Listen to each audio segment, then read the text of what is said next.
Hello बच्चों, चलिए प्रश्न को पढ़ते हैं और समझते हैं। एफ जो है वो 1,2,3 से a,b,c है और f1 बराबर a दिया है, f2 बराबर b दिया है तथा f3 बराबर c दिया हुआ है। द्वारा प्रदत्त फलन f पर विचार कीजिए।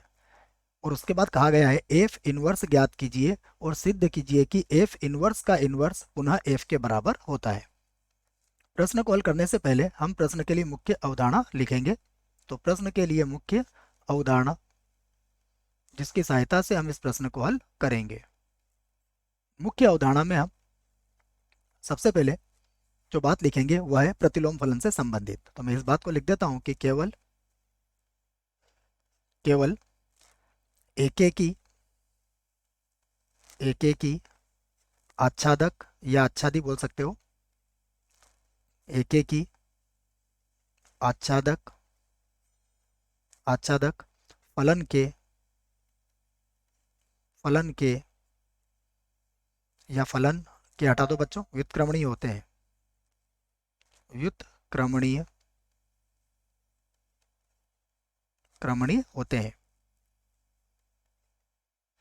इस बात का मतलब यह है कि यदि फलन एक ही आच्छादक है तभी उसके प्रतिलोम का अस्तित्व होगा, अन्यथा उसके प्रतिलोम का अस्तित्व नहीं होगा। तो लाइन आपके समझ में आ गई होगी कि केवल एक ही आच्छादक फलन व्युत्क्रमणीय होते हैं।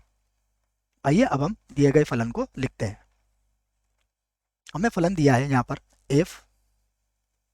देखिए कहाँ से कहाँ परिभाषित है ये, 1,2 और 3 से कहाँ पर है, a, b, c। और इसमें जो फलन हमें दिया गया है उसे भी हम लिख लेते हैं। इसमें f1 का मान दिया है a, f2 का मान दिया है b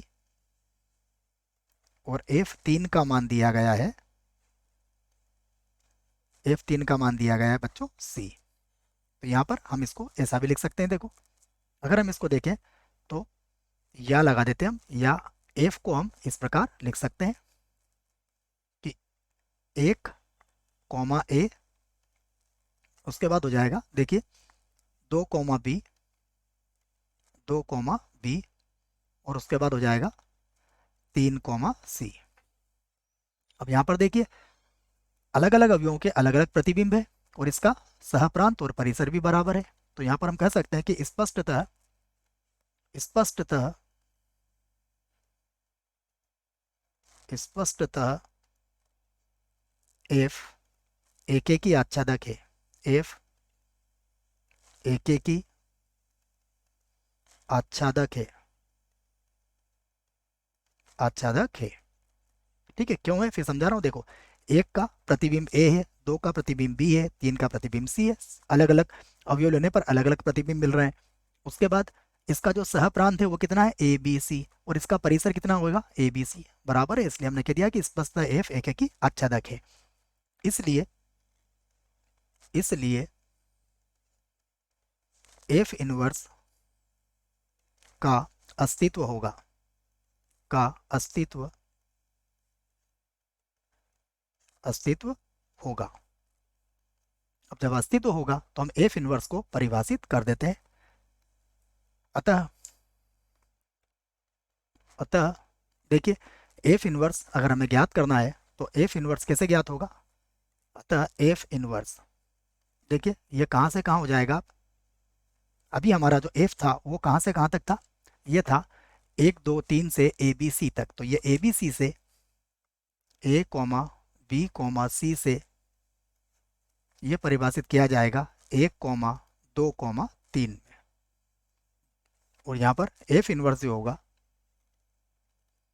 वो किसके बराबर हो जाएगा, देखिए यहाँ पर इसके जो क्रमित युग्म है इनको हम पलट देंगे। क्रमित युग्म क्या थे, 1, a, तो ये a, हो जाएगा। तो ये हो जाएगा a, 1, यहाँ हो जाएगा b, 2 और यहाँ पर हो जाएगा c, 3। ये बन जाएगा। अब अगर आप इसको ध्यान से देखें तो ये भी क्या है, एक एक ही आच्छादक है। तो यहाँ पर भी हम उसी बात को दोहरा देंगे कि स्पष्टतः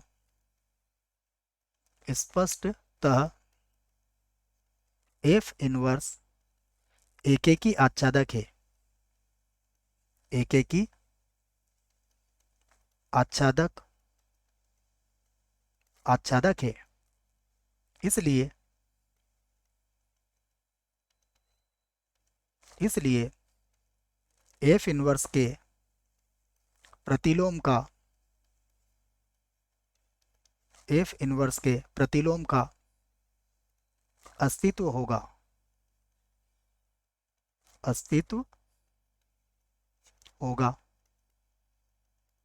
होगा तो हम इसको ज्ञात कर सकते हैं। अब तो अब मैं इसको लिख देता हूं, देखिए अब क्या बनेगा, एफ इनवर्स का इनवर्स कहां से कहां परिभाषित हो जाएगा, फिर से 1 2 3 से 1 2 3 से ये कहां परिभाषित हो जाएगा, ए बी सी में, ए बी और सी में।